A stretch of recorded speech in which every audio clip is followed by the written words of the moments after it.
शेखिया। उधर बैठे बैठे मंत्री जी 441 सर। माननीय मंत्री महोदय पे रखा गया। माननीय सदस्य सर, मंत्री जी ने अच्छे से जवाब दिया है। आज का दिन थोड़ा सा सब लोग एक साथ रहने का है, इसलिए हम थोड़ा इधर आ गया है। सर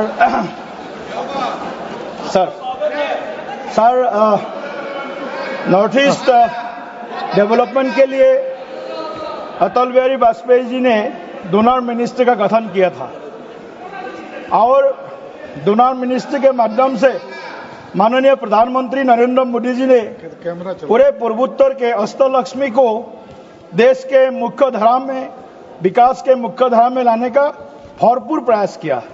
70 वर्ष से अधिक समय माननीय प्रधानमंत्री जी ने नॉर्थ ईस्ट का दौरा किया।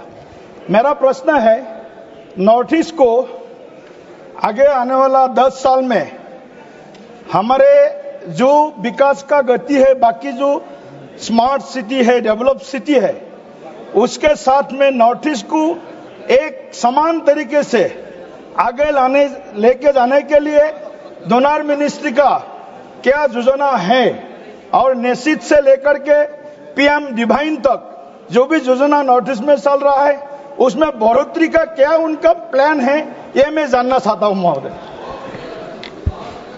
सर, सांसद महोदय ने बहुत महत्वपूर्ण प्रश्न उठाया है।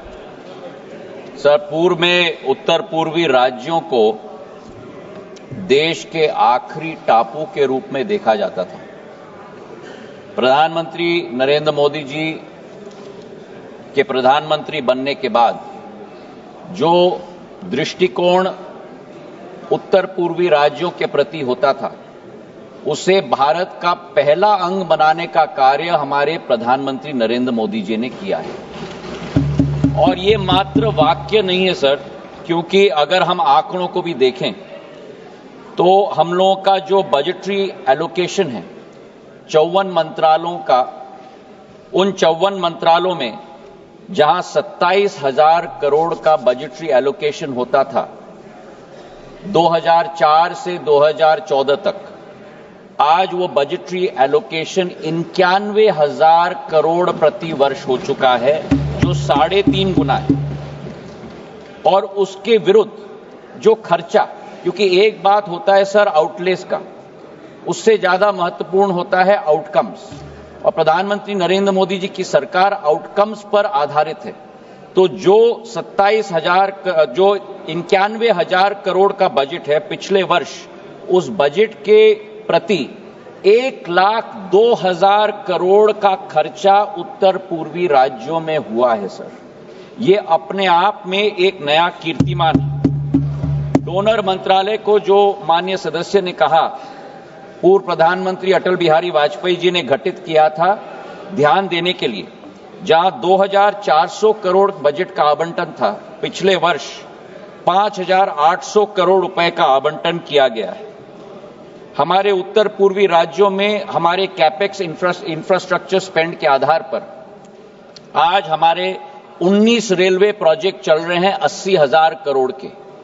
जिस उत्तर पूर्वी राज्य में केवल 9 एयरपोर्ट होते थे और उनमें से 2-3 राज्यों में 65 वर्षों में एक विमानतल भी नहीं होता था, उदाहरण के तौर पे अरुणाचल प्रदेश, सिक्किम, आज 17 विमानतल उत्तर पूर्वी राज्यों में आज चल रहे हैं सर। वाटरवेज की हम बात करें, जहां एक वाटरवे होता था, आज वहां 20 वाटरवे हैं सर।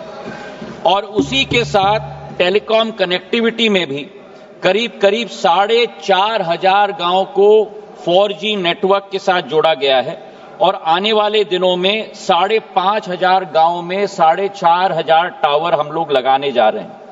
नेशनल हाईवे के क्षेत्र में, जहां 65 वर्षों में केवल 10,000 किलोमीटर के हाईवे बने थे, 10 साल में 5,500 किलोमीटर के हाईवे प्रधानमंत्री नरेंद्र मोदी जी की सरकार ने बनाई।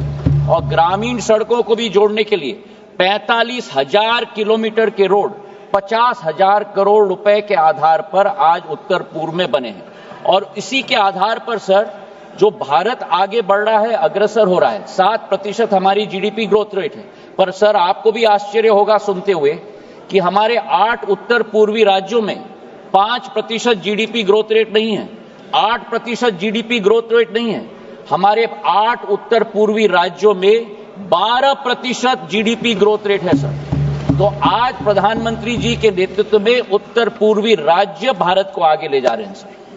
सर मेरा एक ही सवाल है, ये समयबद्ध तरीके से सभी योजनाओं को समाप्त करने के लिए माननीय मंत्री जी के पास क्या उसका प्लान क्या है, समयबद्ध तरीके से सभी योजनाओं को खत्म करना, समाप्त करना?